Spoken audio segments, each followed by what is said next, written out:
Assalamualaikum warahmatullahi wabarakatuh. Halo guys, kenalin nama aku Putri Nafiah Salsabila dari kelas 2 Ekonomi Syariah E dan rekan aku Aulia Ningsi. So, kita di sini mau ngapain tebak, teman? Jadi kita di sini itu mau wawancarain narasumber kita yang hits banget guys di Febi. Tebak siapa? Siapa coba? Pasti teman-teman udah pada tahu kan? Iya, bener banget. Narasumber kita adalah Mas Ubedi dari semester 6 ya, teman-teman. Iya, betul, semester 6.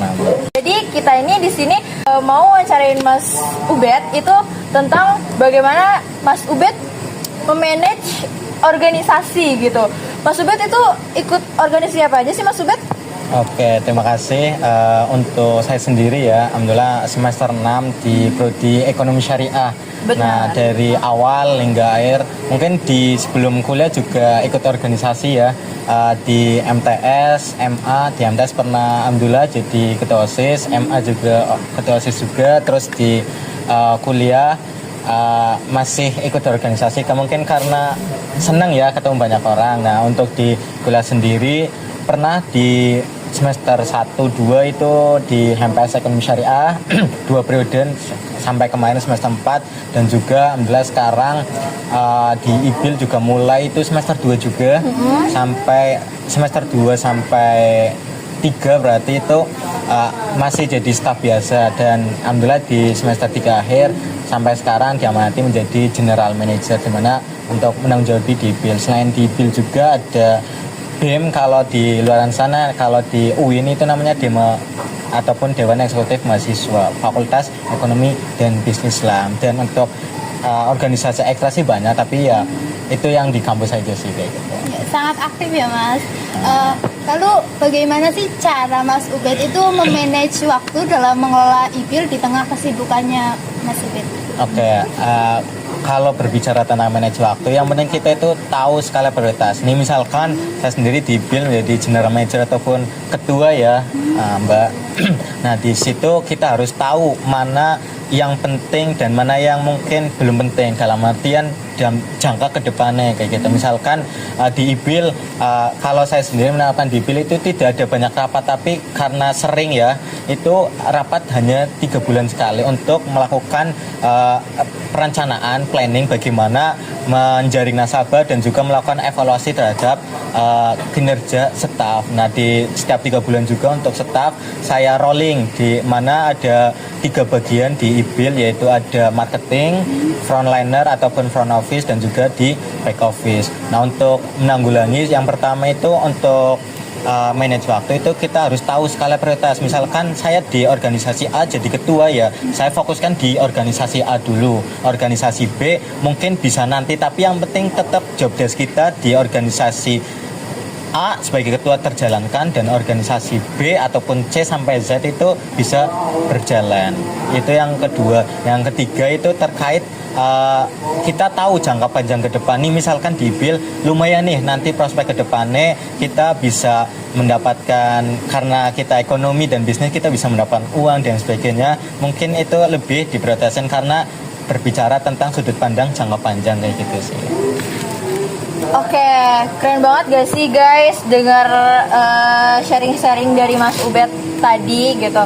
Kemudian Mas Ubed, gimana sih cara Mas Ubed itu menangani konflik gitu di dalam satu tim? Secara kan kalau misalkan di organisasi itu pasti nggak selalu mulus gitu kan ya Mas Ubed? Betul, pasti itu selalu ada konflik gitu. Itu gimana cara Mas Ubed menanganinya? Oke, mungkin teman-teman ya di sini kita tahu ya, organisasi itu sekumpulan orang yang memiliki visi, misi, dan tujuan yang sama. Benar, apalagi kadang kan kita tuh suka berbeda pendapat gitu ya. Betul, beda pendapat, beda pandangan, beda latar belakang juga itu yang mempengaruhi terjadinya suatu problematika ataupun konflik. Gitu. Nah, sebelum kita berbicara organisasi, kita berbicara tentang diri sendiri. Diri sendiri pasti punya problematika. Nah, apalagi organisasi tadi sudah disebutkan sama Mbak Salsa ya, bahwasanya ada berbagai kepala. Nah, untuk saya sendiri dalam mungkin pengalaman saya, yang penting ketika ada sebuah problem ataupun konflik, yang pertama kita harus tahu masalahnya itu apa dulu.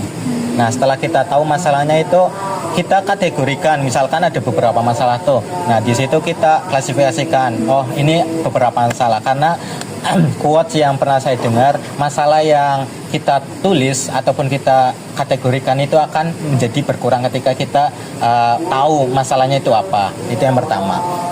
Dan setelah kita tahu masalahnya apa, kita harus cari tahu sumber masalahnya itu apa. Misalkan karena organisasi, misalkan di IPIL ya, mungkin karena dia memiliki kesibukan organisasi yang lain, berarti menjadi evaluasi untuk nanti pas perekrutan staf itu memprioritaskan orang-orang yang mungkin tidak memiliki organisasi lain selain di IPIL kayak gitu. Itu yang kedua. Yang ketiga, kita melakukan pendekatan kepada sumber masalah. Misalkan nih kita tahu apa itu masalahnya, sumber masalahnya. Terus kedua, kita tahu orangnya apa, terus kita melakukan pendapatan. Kenapa kamu seperti itu? Nah, kita biar tahu setelah itu baru kita cari yang pertama, yang paling utama itu mencarikan problem solving. Kadang kita sebagai seorang pemimpin atau seorang ketua, kita harus tahu mengenai anggota kita karena tanpa anggota pemimpin ya tidak ada gunanya kayak gitu.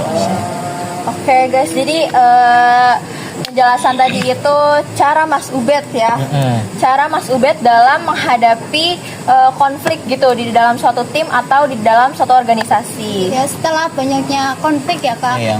Gimana cara kakak untuk biar anggotanya itu percaya dan motivasinya kakak untuk mencapai tujuan bersama gitu kak? Oke, yang pertama tadi kita berbicara tentang organisasi harus memiliki visi, misi, dan tujuan yang sama. Itu sebuah pengertian organisasi yang sudah kita pahami bersama. Nah, ketika di awal, ketika pas perekrutan, kita harus tahu kebutuhan organisasi kita itu apa. Nah, setelah itu baru kita tentukan visi, misi, tujuan yang untuk jangka panjang.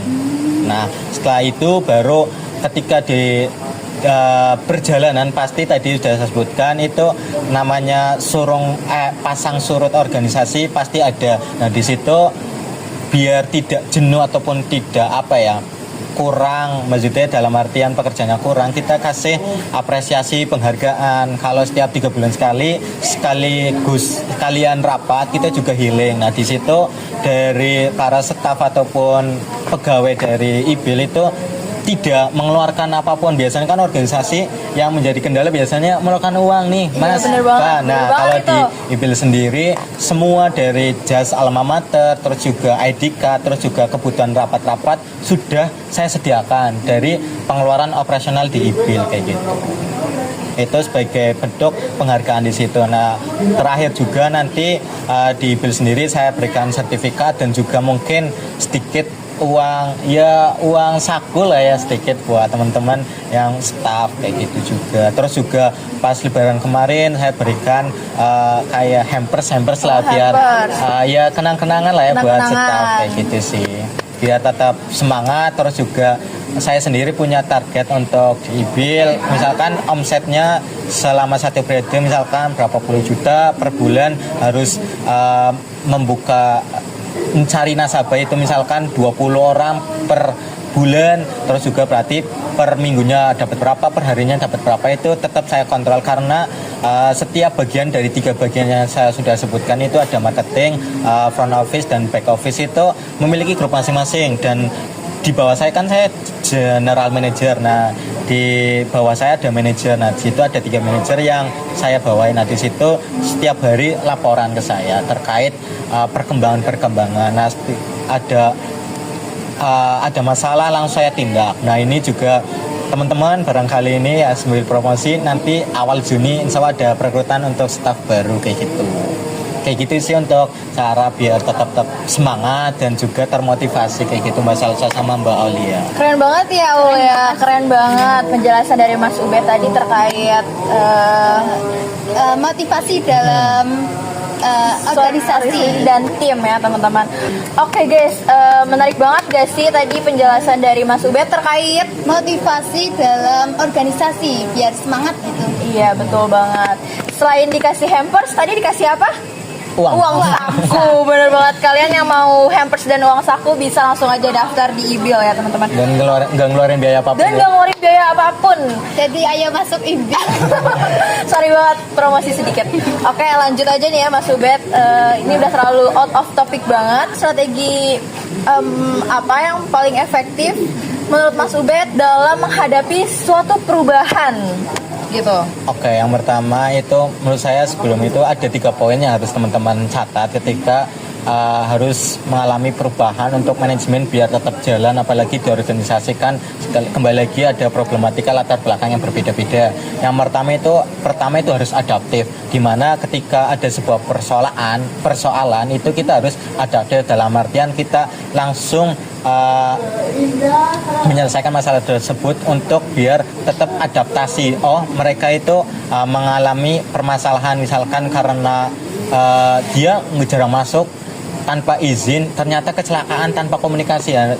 Kita harus tahu adaptif, nah kayak gitu biar tahu adaptasi dari staf kita ataupun anggota kita, bawahan kita lah ya hitungannya gitu. Itu yang pertama. Kedua terkait inovatif. Nah terkait inovatif itu yang namanya sekarang terkait perkembangan zaman, manajemennya mungkin dari segi rapatnya kalau misalkan offline nggak bisa, juga bisa online kayak gitu. Misalkan kita inovasi terus lah kayak gitu. Terus yang terakhir terkait kolaborasi. Nah misalkan ada permasalahan yang kurang mungkin jenuh, kita kolaborasikan misalkan di IBIL kerjasama dengan pihak lain yang untuk mencapai dari target biar manajemennya tetap berjalan kayak gitu sih Mbak Salsa sama Mbak Aul ya. Oke, terima kasih penjelasannya ya Mas Ubed, dari pertanyaan awal hingga tadi last pertanyaan atau akhir pertanyaan. Menurut Mbak Aul nih, gimana sih tanggapan Mbak Aul terkait apa yang disampaikan oleh Mas Ubed? Ya, jadi kita harus AIK. Apa itu AIK? AIK adaptif, inovatif, dan kolaboratif di tengah perkembangan zaman yang sekarang ini. Ya, terima kasih kepada Mas Ubed selaku narasumber sudah meluangkan waktu untuk kita berdiskusi. Ya. Mungkin sebelum saya tutup motivasi buat teman-teman ini. Oke.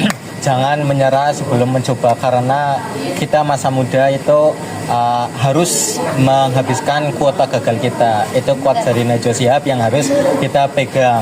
Apalagi kita di kesempatan untuk kuliah itu harus pergunakan sebaik mungkin. Kayak gitu, terima kasih kepada Mbak Aul sama Mbak Salsa. Kita juga banyak-banyak terima kasih banget ya Mas Ubed, karena ini terkait informasi-informasi yang sangat bermanfaat banget buat kita sebagai generasi muda. Bener, generasi muda yang masih belum bisa memanage waktu dan memanage organisasi ya teman-teman.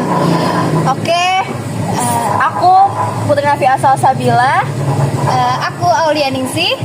kami berdua Pamit undur diri. wassalamualaikum warahmatullahi wabarakatuh.